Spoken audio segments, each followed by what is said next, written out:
The other thing they did, and this is actually, they snuck this in the day before the elections last cycle, the day before national elections, passed another ruling which upheld the ability of the governor or the legislature to impose new fees, which are really tax increases in disguise, without having to go to a vote of the people. And what's the most notorious example of that? Anyone know?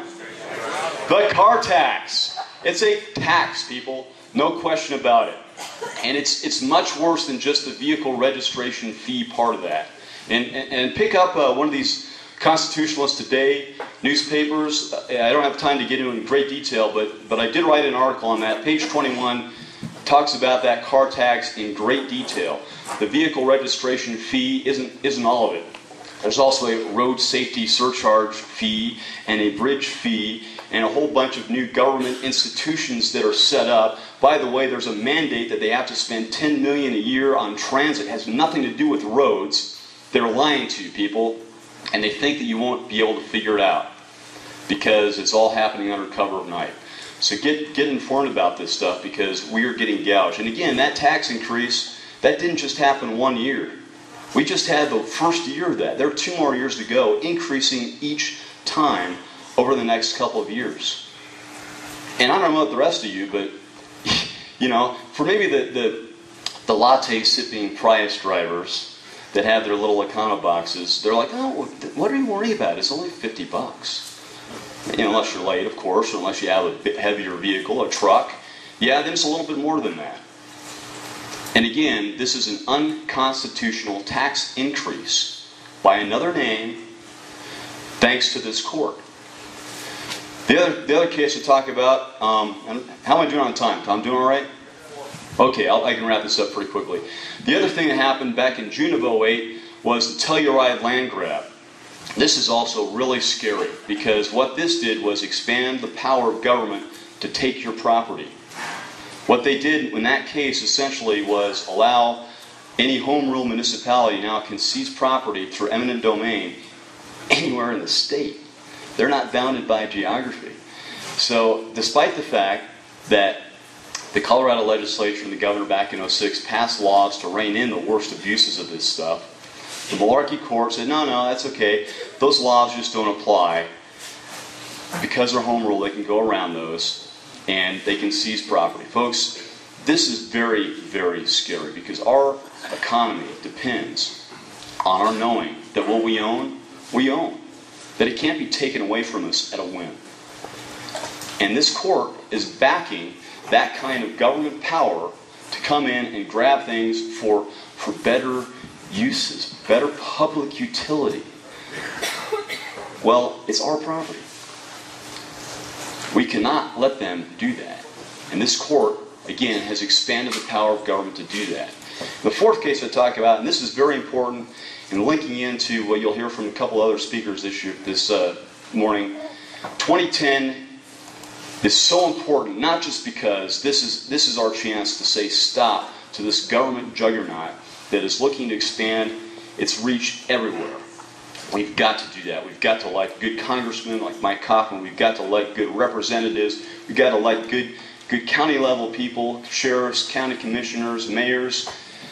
But all that, you know, legislatures, all that is going to be put to risk because of the power of this court. How many folks knew how our legislative districts are drawn up in Colorado at the state level?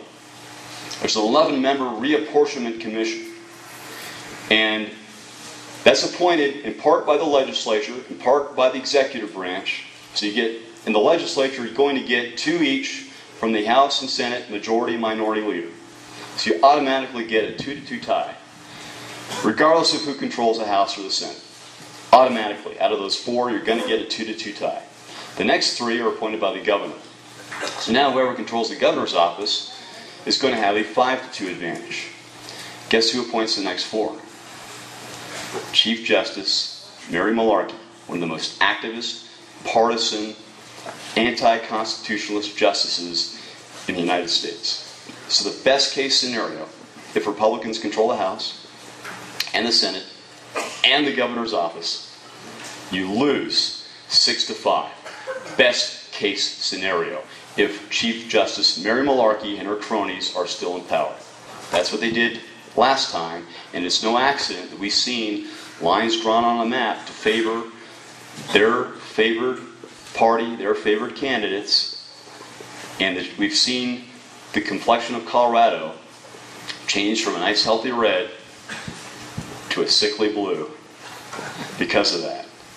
That's why this is so incredibly important. And the congressional level, last time what happened after the 2000 census, Democrats blocked the legislative redistricting plan in the legislature, despite the fact that our Constitution is very clear.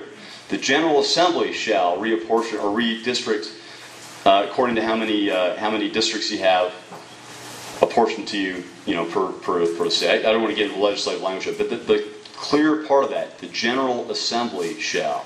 No one else has that power. It is a legislative prerogative and power.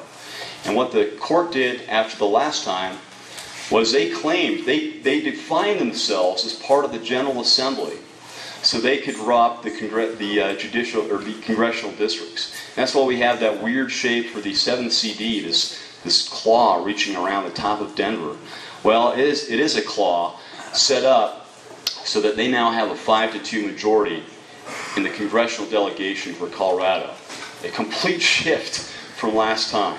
So folks, that's why this is so incredibly important. Standing up for your constitutional rights, to not have tax increases shoved down your throat without the opportunity to vote on it, to not have these car taxes, this dirty dozen taxes, your property taxes go up, to not have your property seized, and oh, by the way, to not let an unelected judge who thinks that they're unaccountable draw up our congressional districts and not allow us to be represented by the people of our choice. The 4 most important votes you can cast this year are 4 no votes on the Supreme Court justices that want to continue taking away your rights. Michael Bender, Alex Martinez, Nancy Rice, and most importantly, Chief Justice Mary Malarkey. Vote no on these unjust justices, and it's got to pull up the. We've got some bumper stickers and some flyers back here on the table. They're bright yellow. You can't miss them. Please inform yourself. Go to my website, clearthebenchcolorado.org. Lots more information about this. Don't have time to get into all the details, but please do help. Get informed. Spread the word. And if you can, please help support it. It is a campaign. They're up. It is a scheduled election. And I need help in getting the word out. I got it. I have 4 minutes, not quite up. And getting the word out because this is so incredibly important. So thank you so much, folks. Vote no on these unjust justices. Let's clear the bench, Colorado. Thank you.